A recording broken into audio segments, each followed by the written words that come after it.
what is the importance of astrology if one is in a spiritual process? Mhm. Also, a lot of astrologers recommend these upayas and pariharams in order to accomplish goals or tasks. Are they really important? Do those really work if one is in sadhana? Are they really required if one is in sadhana? This is a very good question. What is the role of astrology in sadhana and upayas, pariharams, that is rectifications and remedies? Do they really matter when one is in a spiritual process of sadhana? The short answer is yes, of course they work. Upayas and pariharams work. But the person has to be very, very skillful, because a generic upaya or a generic pariharam, a generic rectification, a generic, because if an upaya or a pariharam really has to work, it has to dissolve karma, and that is not possible if you are giving a generic prescription. You have to, you have to, you have to, you have to, you have to, this thing, you have to be careful in that your upaya and your pariharam are specific to the person that you are applying it for. Now that requires a tremendous level of skill. That requires that the astrologer himself be in sadhana or yoga. And then he knows this is going to work, this is not going to work. He needs to know the dominant tattva, he needs to know the dominant planets. Now all of that is supposed to be available from an astrological chart. But usually it is one size fits all. Usually the upaya or the pariharam, the rectification, the modification is one size fits all, which is contrary to the true spirit of Jyotish. But we are not in times when the true spirit or the true skill is flourishing. First of all, people claim to be Vedic Jyotish, Vedic astrology. In the entire Vedas, the word Jyotish is never found even once. So, this tagging on forcibly the word Vedic to give gravitas and credibility and relevance to something is not right. Yes, if they really know what they are doing, certainly the upayas and pariharams work. But there is a very deeper sort of understanding amongst yogis, and that is, if you are in serious sadhana within a parampara or lineage, and the activation has happened and the force, the shakti is flowing, your horoscope becomes irrelevant. The destiny part of your horoscope, the aspect of karma that is already manifesting, yes, of course, that will continue to manifest, the prarabdha, but they can be deflected. So everybody in serious spiritual process, everybody in serious yoga sadhana knows this one thing, that the shakti, the force, is much, much stronger than destiny. And if you are very committed and you are very serious about your spiritual process, about your sadhana, your destiny, your life pattern does shift very massively. As was once told to me by a very, very powerful yogi, एक बार कुंडलिनी जागृत होता है तो कुंडली फाड़ दो, which means once your kundalini is activated, you can tear up your horoscope, because then all bets are off. It flows through the energy system of the body, and our karma is held in our pranamaya kosha. Our karma, our karmic stream, our karmic vibration is held in our pranamaya kosha. When the kundalini flows through the energy system of the body, it kind of overwrites. It creates new neural pathways, which is not to say that you will become completely a different human being, because that much self-identification remains. It always remains. Otherwise we wouldn't wake up with the sense of our own who we are. Our identity would dissolve, everything would dissolve. That our memory would dissolve. We would not remember where we are from, we would not remember our age. That much self-identification remains.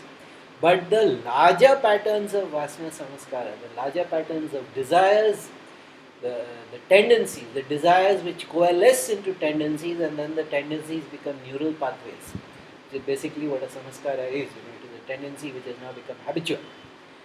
That is completely, if not wiped out, at least modified or thrust into new and creative channels. So my suggestion is, in the early days, because it is part of the culture and it is after all something that very sensible and clever people have paid a lot of time and attention to. Just to dismiss all this as fallacious superstition is also not wise. Even the great Isaac Newton, 85% of his writings were about alchemy and sacred geometry and things like that, and his scientific work was just scribbling, and he himself regarded it as it's one of the great scientific scandals, because they hushed it all up till about 20-30 years back, when they finally said, okay, this is an embarrassment now, we have to release this. Newton was actually the astrologer, the court astrologer, and when he was reprimanded by a scientific friend that a genius like you should not waste your time on these things, he said, I, my friend, have learned these things, you have not. So, I would certainly not dismiss astrology offhand by saying no, that is because I have seen what a really well trained classical astrologer can do. Most people are not well trained classical astrologers. But as a yogi, as a person who is in this business for a long time, who's in this game for a long time, who's experienced this process for a long time, I can tell you that the Vasana samaskaras that you observe in a person start shifting and starts dissolving the minute they start doing serious kriya, the minute they start doing serious sadhana. Life transforms. Within 2-3 years, you can transform the entire karmic pattern. So, as a yogi, we should not be concerned, because as yogis, we are also supposed to be in Sharnagati. I've spoken extensively on the process of Sharnagati. So, if you are in Sharnagati, what does it matter what karma is acting out or not acting out? So, as yogis, we do not pay attention, because for us, the deal is, if there is a negative aspect of life manifesting, massive amounts of karma burn up now, don't harass me later. So unpleasant incidents are actually regarded as blessings in disguise for the yogi, because whenever there is an unpleasant, painful episode in life, it means that lifetimes of karma sometimes burn up. So as yogis, we don't duck, because the Sharnagati will protect you. It will not destroy you, it will not decimate you, it will not bring you to penury and devastation. So in yoga, at least the serious yogis or the advanced yogis no longer pay much attention. Now this is not the same as paying attention to the time of the month and the phase of the moon, because there are certain differences in the energy. Each day of the new moon phase or the declining moon phase, you can actually feel how the energy shifts, how the energy rises, how the energy is damp, it refuses to rise, how the energy is smoking, how the energy is smoldering, how the energy is aflame. All these things are very, very clear. Now, because we have so much electric light, we are no longer attuned to the vibration of the moon, or the impulse, or the pull of the moon. But it is there, and in yoga, as soon as you go into yoga, you feel those things. So certainly there is an impact, a vibration. Yata pinde tata brahmande, as in the body, so in the universe. So the concept that we are directly connected to the causations of the universe is very clear in yoga. But the more you change your vibration, the more you change your destiny. All yoga, all kriya is to increase the rate at which you vibrate. And I would normally not speak about this, because people would think this is absurd. But now I think people should be told that you have to vibrate at a higher intensity, and you can feel it. In most cases, it comes as heat, and it comes as tremors and things like that, and people think that they are having some kind of neurological breakdown, or they think they are having some kind of mental breakdown. Not at all. The body has no other experience of intensity rather than anger and sexual arousal and breakdown and illness. These are the three experiences of intensity that the body has had. So when the body starts vibrating intensely, we feel that one of these three are active, which are all foolishness. So coming back to the Pariharams, yes, of course, the Pariharams, in a sense, if you are an ordinary person and you're not in yoga, you're not doing, then yes, the Pariharams help. Though a lot of the Pariharams, the way they are designed, they do seem to be more psychological processes than anything else. Just to get you grounded, just to get you feeling a little compassion for living beings outside of yourself. So feed cows, feed crows, feed, just to take you out of your narrow, limited sense of self. Large numbers of the Pariharams are actually psychological measures. They are not energy measures or spiritual measures. So I would not laugh at Pariharams and I would not dismiss them outright. But the minute you become serious in yoga, the minute you become serious and there is a Kundalini activation, it is true. The astrological chart is no longer relevant. You are on completely uncharted territories, and you, in that sense, become responsible for your destiny. You, in that sense, become responsible for what is going to happen to you, which is pretty awesome. Now, one of the sad things about the way astrology is employed is that for people, astrology is a methodology to shift responsibility, and agency. I cannot do anything about it. I'm not responsible. It's in my stars. It's in my destiny. And people just kind of become fatalistic, which is the most ghastly misreading of karma that is ever possible. Because the word karma is not only the fate that flows or the destiny that flows, it also means work.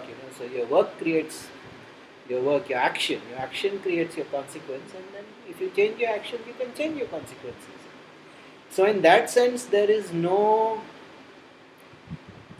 scope for too much importance to your astrological chart or to pariharams and things like that. You are your own pariharam.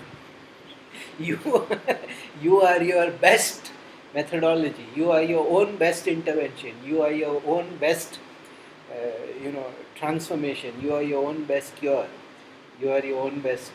So it's a very good thing. It's a very hopeful thing actually, because the other side of the danger, people get into these loops where they keep trying to fix things. You see, the only real issue as a yogi I have with this whole pariharam thing is you are still searching for external solutions to your internal situation.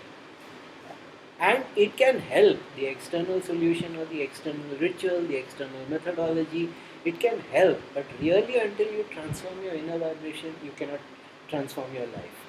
So this taking your loci, taking your focus outside of yourself is not a yogic thing to do. You have to look within. You have to work and transform from within. So in that sense, in the end, they stop. Yes, they do look at the chart because they want to see what is the dominant tattva, they want to see what is the dominant nature, because all those things can be, what kind of personality, what kind of emotions, all those things can be looked at from a chart. But in the final analysis in yoga, you do not need an astrological chart, you do not need, because no matter how bad your karma, no matter how bad your current situation, with enough sadhana, with enough kriya, you can burn it up. So in that sense, it is true. Once Kundalini Jagran hota hai, Kundali phad do. Once the activation happens, you can tear up your astrological chart. So as yogis, that should be our attitude at all times. Sarvam.